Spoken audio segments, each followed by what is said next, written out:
Man, that video is painful to watch, isn't it? Oh my goodness. But those are some great examples of what it looks like to be your own worst enemy, right? And that's the name of the series, How Not to Be Your Own Worst Enemy. And one of the ways to become your own worst enemy is to think that the laws don't apply to you, like the laws of physics, gravity, inertia, balance, things like that. And if you think those laws don't apply to you, as you saw in that video, you're going to end up hurting yourself. But there are also spiritual laws in this world, not just physical laws in this world.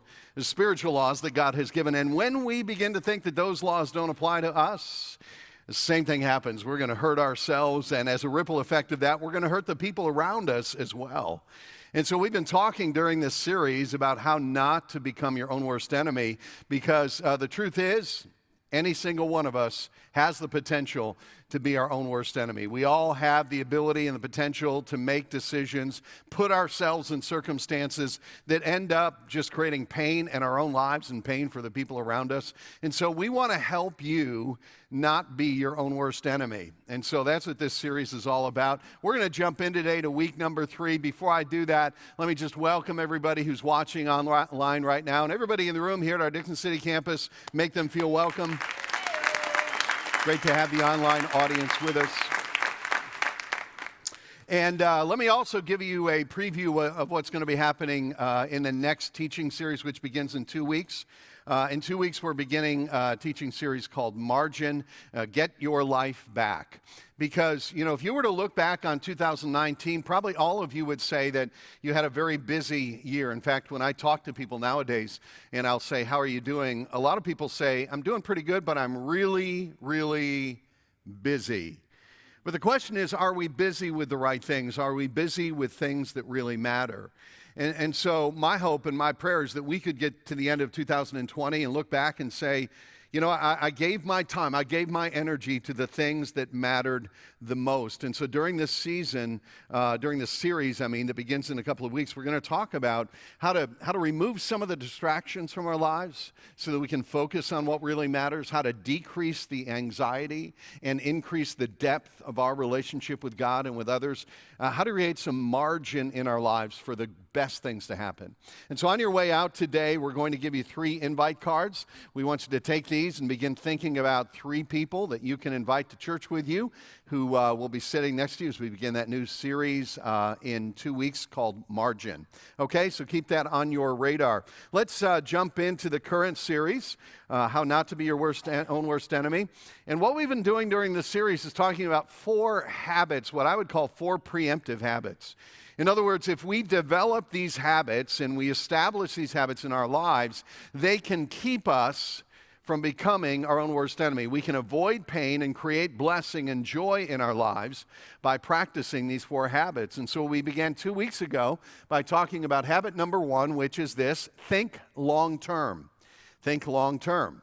Because one of the best ways to become your own worst enemy is to think short term, and to make every decision based on the emotions and the circumstances of the moment without considering the long-term implications. And so 2 weeks ago, we talked about a strategy. When you go to make a decision, think in terms of 10, 10, 10. What are the implications in 10 minutes, 10 months, or 10 years? Okay, so we talked about that 2 weeks ago. Last week, habit number 2, listen to wise counsel. Surround yourself with people that you perceive to be wise, people who make wise decisions. Allow them to speak into your life. In fact, have the humility to approach them and get their input when you're making decisions. It's one of the best ways to live and to prevent pain in your life. Today, we want to talk about this idea. Habit number 3, don't look for loopholes. Don't look for loopholes. Now this idea actually comes from a story about an actor and a comedian by the name of W.C. Fields. He lived in the mid-1900s, and he had a reputation. He was well known for being a heavy drinker, a man who used coarse language, had inappropriate relationships, really had no time at all for God or the Bible or religion. But toward the end of his life, just a few weeks before he died, a personal friend of his, who was also a journalist by the name of Gene Fowler, paid him a visit, and he found W.C. Fields at home sitting up in bed reading a Bible. And he said, "Mr. Fields, why are you reading a Bible?" And he said this, he said, "I'm looking for loopholes, my friend, looking for loopholes." And that's how we live sometimes. We just look for the loopholes, the exceptions. And in terms of this series, when we're talking today about looking for loopholes, here's what I mean. It's when we have something in our lives that we know we should do, but we don't want to do. And so we start looking for excuses. It's when you begin to say, yeah, that's probably true, but I'm an exception. That might be true, but you need to hear my story because that probably doesn't apply to me. Yeah, that might be true. I probably should do that, but, and when you start having those conversations in your own head, that's when you're looking for loopholes. So today, we're going to focus on the story of a man named David. David, as you probably know, was one of the kings of Israel. He was actually the second king. But long before David was a king, he came to this moment, the situation, where he had to make a decision. And everything about that situation would have pressured him to do something that he knew was wrong and ignore what he knew was right. Everything about this situation would have pressured him to look for an exception, to look for a loophole. But when David finds himself in this situation, he listens to the voice of God. He does what he knows what's right, even when it's the difficult thing to do. So here's a big takeaway lesson today from this part of David's life. I hope you'll remember this, if nothing else, from this message. Don't talk yourself out of what God has called you into. In other words, if what God has called you to accomplish, the way that God has called you to live as a follower of Christ, the standards, the principles by which we are called to live, don't talk ourselves out of that, because if we do, we will easily become our own worst enemies, okay? So we're going to look at a narrative in David's life, but in order to understand what's happening in this passage that we're going to look at, I have to give you the backstory and tell you everything that's happened in David's life that led up to this moment, okay? So David, as you may know, stepped into the spotlight, stepped onto the pages of history when he was a teenager, and he stepped forward to defend the freedom of God's people, the nation of Israel, by taking on a giant named Goliath. Here's what happened. Reaching into his bag and taking out a stone, he slung it and struck the Philistine on the forehead. That stone sank into his forehead, and he fell face down on the ground. So David triumphed over the Philistine, this would be Goliath, with just a sling and a stone. And so David, this teenage shepherd boy with no other weapon but a slingshot, but with a tremendous, tremendous faith in God. When all the other soldiers were afraid to take on this giant who had challenged them, David steps forward and he takes him out. And as you might imagine, from that moment on, David instantly gained fame and notoriety, and he became a national hero. Here's what it says. When the men were returning home after David had killed the Philistine, the women came out from all the towns of Israel to meet King Saul, because King was the king of Israel at the time. King Saul was. He was the first king. They came out to meet King Saul with singing and dancing.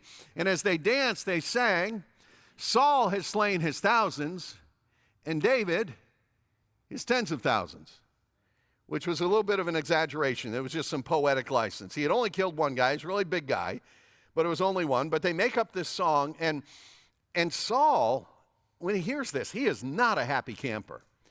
Saul was very angry. This refrain galled him. They have credited David with tens of thousands, he thought, but me with only thousands. What more can he get but the kingdom? And from that time on, Saul kept a jealous eye on David. And so even though King Saul initially had this tremendous respect for this brave young man, something changed in his heart, and he began to look at David with a sense of jealousy. And he saw him as a threat to his power.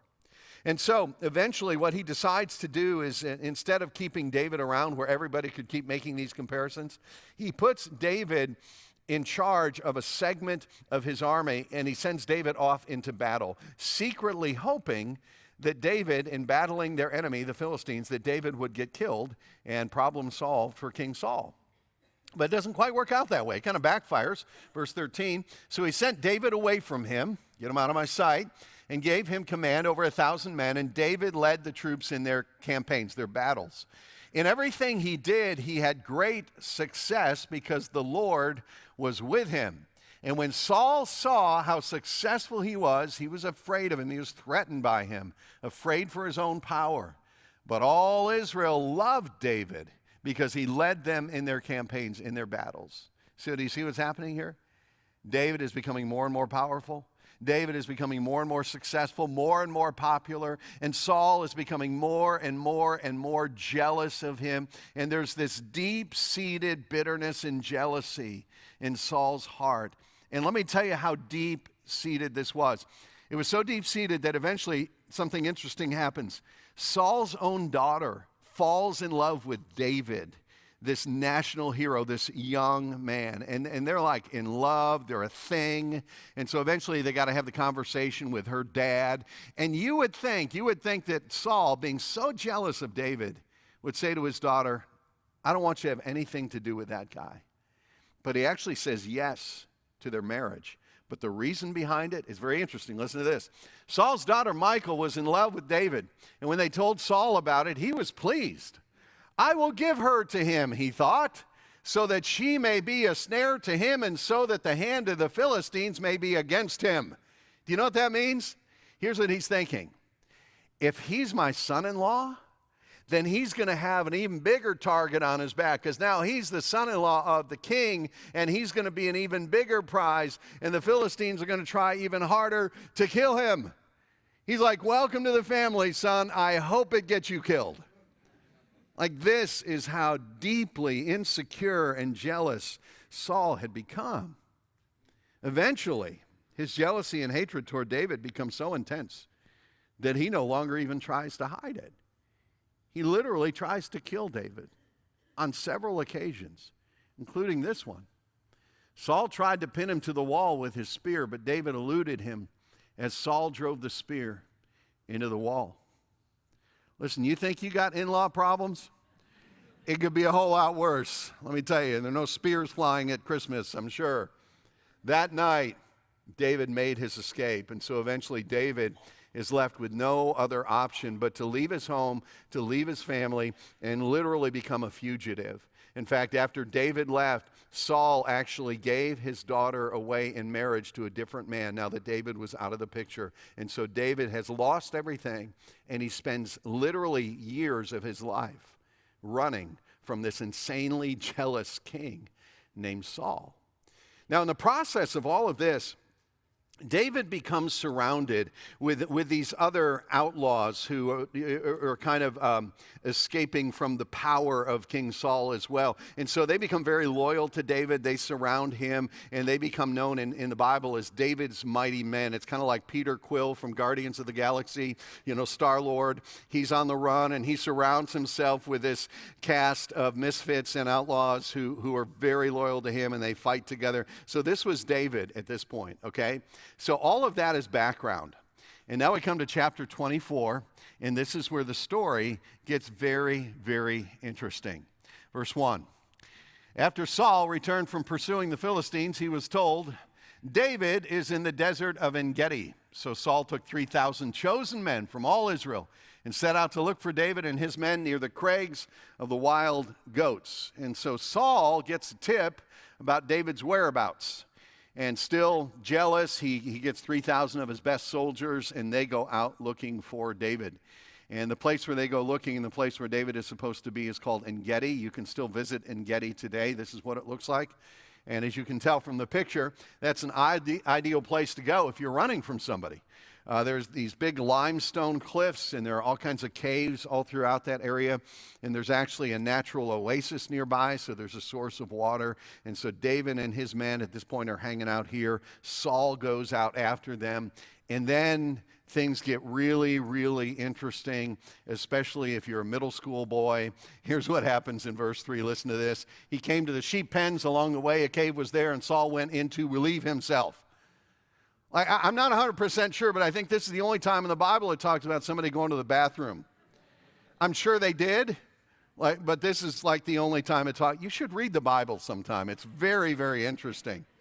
So Saul goes in the cave to relieve himself. Listen to this. David and his men were far back in the cave. Can you believe this? Now, here's probably what happened. David, or his lookout, sees Saul and his army coming, and they know they can't outrun him and they can't outfight him, so they decide to hide in one of these caves until Saul and his army pass by. But then the king has to make a pit stop Now, if you're just the average soldier in the army, nobody waits for you. You just take care of business and then you run and catch up. But if it's the king, the whole caravan, with 3,000 soldiers and all their food and their supplies and their cooks, it all comes to a stop, and he kind of wanders off and he finds a cave. And he goes inside, and he would have taken off his sword, set that aside, taken off his robe and set that aside, and then he wanders over a little farther, grabs a magazine, and takes care of business. And all the while, David and his band of mighty men, they're in the back of the cave. And their eyes have already adjusted to the darkness, and so they see who walks in, and they are shocked. But Saul, at this point, is clueless about this. This is the definition of a perfect opportunity, isn't it? Let me ask you a question. You're David. What would you do in this moment? Like, honestly, what would you do? Even if you're familiar with the story, you've heard this story before, you know how it plays out, what would you do in this moment? I mean, this is the perfect opportunity to just get even. It reminds me of a story I heard years ago about a soldier who was serving overseas. He had been deployed into the Middle East, and while he was there serving our country, his girlfriend back home sent him a letter. And he gets this letter saying that she was breaking up with him. In fact, she had already found somebody else, and she was engaged to be married. And as if to add insult to injury, at the end of the letter, she says this, "And will you please return my favorite photo of myself? I can't find the original, and I need it for my engagement picture in the newspaper." Obviously, the guy is devastated. But his fellow soldiers, they rally around him, and what they do, somebody comes up with this idea. They go throughout the camp, and they find as many pictures of girlfriends from all the other guys that they can, and they put them all in a shoebox, along with the ex-girlfriend's picture, and he puts a note in with it that says this, "Please pick out your picture and return all the rest. I can't remember which one you were." That's what we all want to do, right? Well, when somebody hurts us, when somebody acts unjustly toward us, we just want to get even. That's what David wanted to do, I guarantee it. But what does he do in this moment? He is faced with this decision in this moment, in this unique set of circumstances. Does he take Saul out? Is that the right thing to do? What should he do in this moment? Now, as you think about this decision that he's facing, I want you to realize that David was hearing 4 different voices in the cave that day. The first voice that he would have been hearing would be the voice of his emotions. This was the man who had chased David out of his home. This was the man who had ruined his reputation. This was the man who had taken away his wife. This was the man who had literally, on a couple of occasions, tried to kill him. You don't think there's emotion in this moment? I mean, as soon as he sees King Saul, the emotions are rising up in his heart.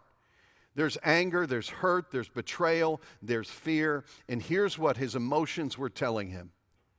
Get him. Take him out. End this. And I'm sure the voice of his emotions was speaking loud in that moment. And here's the problem. Oftentimes we make decisions simply based on the voice of our emotions. And here's the dead giveaway. When you talk to somebody about a decision they've made, and maybe you challenge them on that, and they say this, "Yeah, but it was the right thing to do because it felt so right." And how could something be wrong when it feels so right? We're making decisions based on emotion when we begin to frame it that way. So David's hearing this voice, the voice of emotions. Then he's hearing this other voice, the voice of circumstances, because the circumstances were absolutely incredible in this moment. I mean, what are the odds that King Saul would have to stop and go to the bathroom at this moment? And what are the odds that of all the places he could have gone, he chooses this cave in the Desert of En Gedi? I mean, what are the odds that David would ever come face to face with King Saul when King Saul is in a position where he is unarmed and alone and vulnerable? What are the odds of that? I mean, this is an incredible set of circumstances. And from a human perspective, it would be easy to say, well, obviously, God has orchestrated all this. This is a God thing right now. This has God's fingerprints all over it. And David would have been tempted to do what we're all sometimes tempted to do, which is to make a decision about something simply because circumstances line up a certain way. Like I've always wanted that 90-inch flat screen TV. And then it went on sale at Best Buy. And the same day I got my tax return, and my tax return will cover 5% of the cost.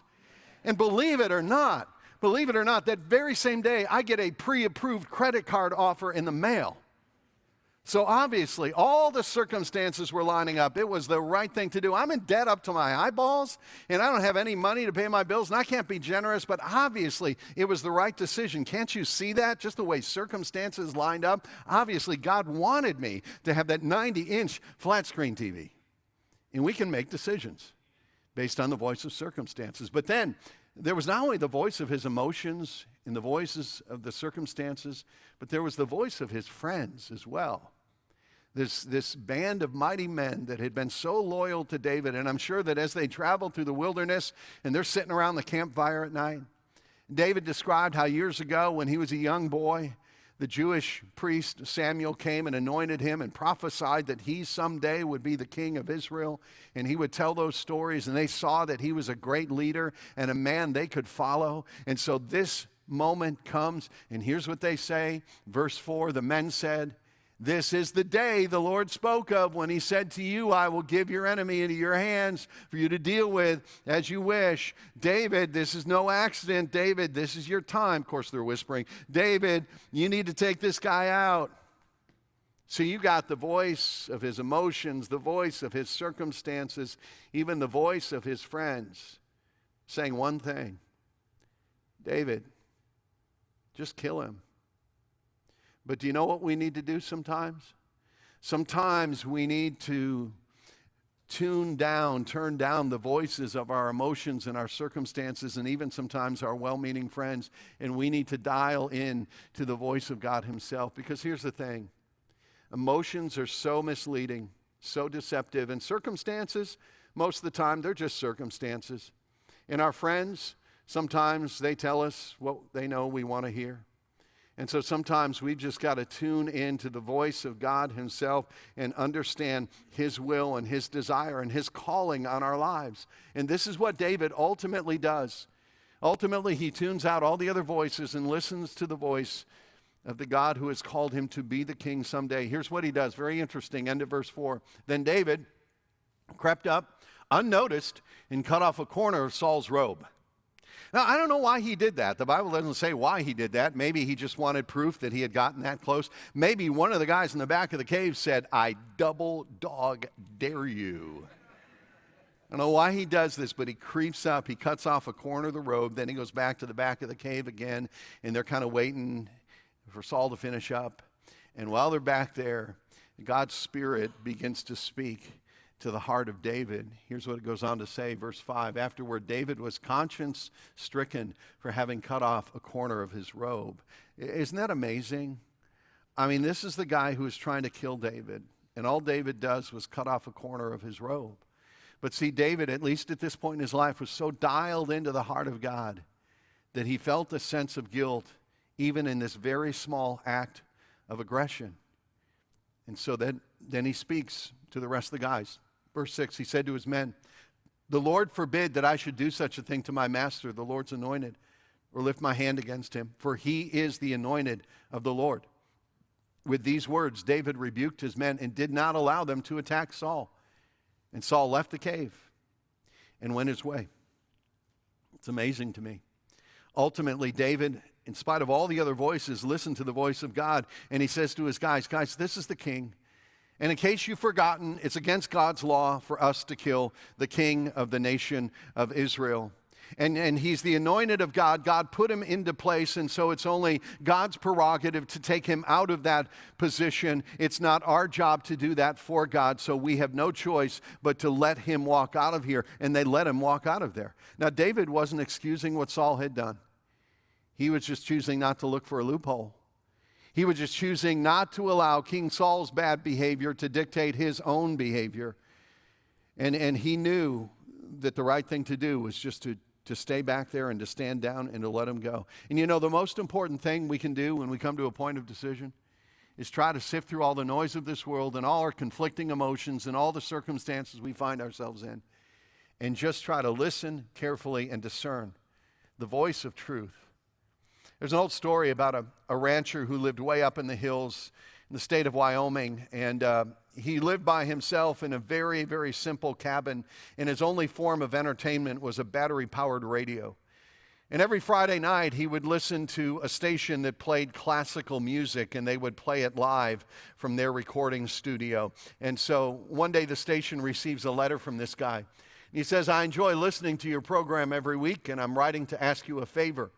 It's rather lonely up here in the hills, and my only contact with the outside world is your radio program. I do have an old violin that helps me pass the time. Unfortunately, has gotten badly out of tune. I wonder if you could just take a moment on your program next Friday to strike an A on the piano so that I may tune my violin again." And the radio station honored his request, and he tuned up his violin and sent them a letter of thanks. And then every few months, he would send them another letter, and they would do it again. And my point is this: every so often, we've just got to tune into the heart of God, the truth of God, and get our own minds and hearts back in tune, because we get so confused in this world that we live in. And we've just got to remind ourselves of who we are and our calling and God's will for us. And that's what David did. Let me tell you the rest of the story. Here's what happens next. And David went out of the cave and called out to Saul. So apparently Saul is out. He's walking back to his army. And he says, "My Lord the king." Tremendous respect he shows them. It shows him. And then David goes on to give this powerful little speech. I won't take the time to read the speech that he gives, but he's holding up the corner of the robe and talking about how he had the opportunity, but out of respect, he didn't take the opportunity. Then at the end of the speech, here's what Saul says. Listen to this. When David finished saying this, Saul asked, "Is that your voice, David, my son?" And he wept aloud. "You are more righteous than I," he said. "You have treated me well, but I've treated you badly. You have just now told me of the good you did to me. The Lord delivered me into your hands, but you did not kill me. When a man finds his enemy, does he let him get away unharmed? May the Lord reward you well for the way you treated me today. I know that you will surely be king, and that the kingdom of Israel will be established in your hands." And at that moment, Saul rides away with his army and never bothers David again. And ultimately what happened was this: not too long after that, Saul and his son Jonathan were killed in a battle against the Philistines. The Philistines are kind of like the Klingons, the enemy of the nation of Israel. And Saul and Jonathan are killed. When they're killed, David finally is able to go back home, and he's crowned as the king of Israel. And he becomes the greatest king that nation had ever seen. God blessed his leadership, and under his leadership, the nation of Israel became secure and prosperous and spiritually strong. And he became known as the greatest king in the history of that nation. But here's what I wonder, when I read this story, here's what I wonder. How would things have been different if David had listened to the voices of his emotions and his circumstances and his friends? How would things have played out differently if he had made a decision in that moment to take the life of King Saul? Well, here's how it would have played out. He would have become king, and he would have gotten there sooner. But it would have been different. It really would have. And in the future, when somebody would ask him, "Tell us, David, how did you become the king of Israel? How did that actually happen?" He would have to tell this story. He would say, "Well, I was hiding in a cave, and King Saul came in by himself to use the bathroom, and he was unarmed, and I snuck up behind him, and I whacked off his head, and that's how I became the king." Wow, Dad, you're so brave. Were you afraid to walk up behind an unarmed man going to the bathroom and kill him? That would have been a stain on his reputation, and David would have wondered from that point forward, am I the king because God put me here, or because I put myself here? And David would have spent the rest of his reign looking over his shoulder, because he would have established a culture in which the way you become king is killing the king who's ahead of you. But instead, David creates a culture of honor And God blesses his leadership in a tremendous way. And I don't think any of that would have happened if he had just taken matters into his own hands. I think for the rest of his life, he would have regretted the decision to kill the king. Now, I don't know where this lands with you. I don't know what kind of decisions you're facing, but I do know this. What I know is this about many of you here today, even though I don't know most of you personally. I know that there are decisions in your life, because there are many in mine, that I regret, and decisions that if I could, I would go back and unmake.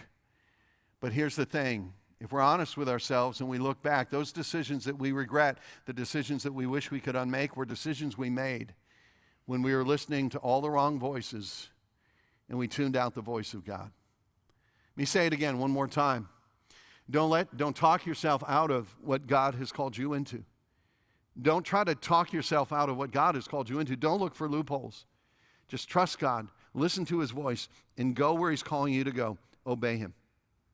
We're going to give you something as you leave here today. Every week we've been giving out these mirror clings, and you just peel off the back and you put this on your mirror where you get ready in the morning, because the truth is our own worst enemy is usually the person we see in the mirror every day. And you can put this on the mirror, and this is a magnifying glass. It's a reminder. Don't look for loopholes, don't look for exceptions, but look intently into God's truth and his word, and look at the heart of God and seek his will in every decision that you make. Okay, so you can take one of those on your way out, and you can put that on your mirror wherever you get ready in the morning. Now, we've got a couple of minutes left, but I want to change gears just a little bit, and I want to end on a note of hope and end on a note of grace, because here's the thing about teaching a series like this. I know I'm speaking to imperfect people, and I speak as an imperfect person. And all of us have made decisions that we regret. All of us have made decisions that we wish we could go back and make differently. But your past does not dictate your future. It doesn't. And here's the interesting thing. Even David, this was a high point in David's life. Many years later, he reached a low point in his life where he listened to his emotions and his circumstances, and he actually committed adultery and then murdered somebody in all of that. And see, none of us are perfect. And there may be some things in your past that you regret, but listen, your past does not dictate your future. And here's the really good news about this. Hundreds of years later, a descendant of David stepped into this world. Jesus, son of David.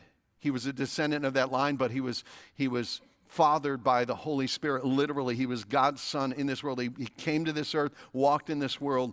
He served people. He demonstrated the fact that he was indeed the Son of God, but then ultimately went to a cross. But just before he was arrested, hours before he was arrested and taken to that cross, he was praying in a garden that was a favorite place for him to go to be alone, the Garden of Gethsemane.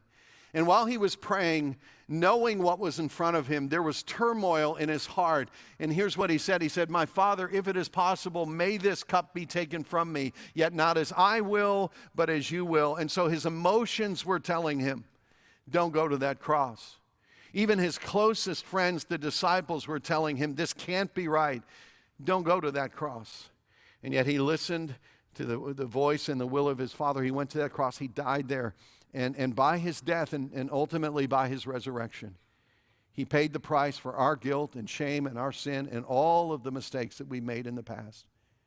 And that's why it says this later in the Bible in 2 Corinthians 5, if anyone is in Christ, he is a new creation. The old, whatever the old may be, the old has gone and the new has come. And here's why, because God made him who had no sin, that was Jesus, to be sin for us, so that in him we might become the righteousness of God. And here's what that means. No matter where you find yourself today, no matter where your path has taken you, no matter what poor choices you have made, God is with you and he is for you, and he stands ready to forgive and to restore, and he can even leverage the bad decisions of our past to do something good in the future. So as you hear this message today, hear it not looking back, but looking forward, and make today a new beginning filled with hope. All right, our band is going to come back. We're going to close with one more song, a song that reminds us of that hope. And as they make their way up and as they set up, just watch this video with me.